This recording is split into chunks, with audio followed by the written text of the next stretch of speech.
Hello and welcome guys, आप सबका स्वागत है हमारे यूट्यूब चैनल में, भोजपुरी एक्सटी यूट्यूब चैनल में। अगर आप सब इस चैनल को सब्सक्राइब नहीं किए हैं तो प्लीज़ सब्सक्राइब कर लें ताकि भोजपुरी से रिलेटेड न्यूज़ सबसे पहले हमारे चैनल के माध्यम से देखने को मिलेगा। आज हम बात करने वाले हैं भोजपुरी इंडस्ट्री को लेकर। तो भोजपुरी इंडस्ट्री सब्सक्राइब करते हैं तो प्लीज़ हमारे चैनल को सब्सक्राइब करें, वीडियो को लाइक कर। चलिए बात करते हैं भोजपुरी इंडस्ट्री दिन पर दिन गत में जा रही है, क्योंकि भोजपुरी के जितने अच्छे कलाकार थे सब पॉलिटिक्स ज्वाइन कर लिए। जैसे मनोज तिवारी, रवि किशन, दिनेश लाल यादव निरहुआ, अब फिर पवन सिंह भी जा रहे हैं पॉलिटिक्स में। मान लीजिए चले ही गए पॉलिटिक्स में, क्योंकि पहले सिनेमा हॉल में 400-500 सिनेमा हॉल मूवी को, भोजपुरी मूवी को सिनेमा हॉल मिलता था।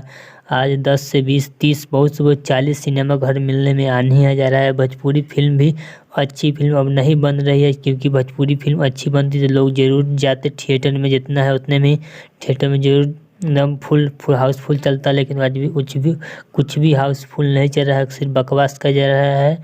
से हमारा मूवी सुपर डुपर हिट हो गया, हमारा इतना कमाई कर लिया, इतना कमाई कर लिया, कुछ नहीं किया। अपना रिकवरी में भी आने आ जा रहा है। भोजपुरी मूवी रिकवरी भी नहीं कर पा रहा है, चाहे जो भी स्टार का, पवन सिंह, खेसारी लाल, दिनेश लाल, जिसका भी फिल्म हो रिकवरी भी कर नहीं पा रही है। हाँ, रिकवरी करके 2-3 लाख रुपये बच गया, वही बहुत हो गया।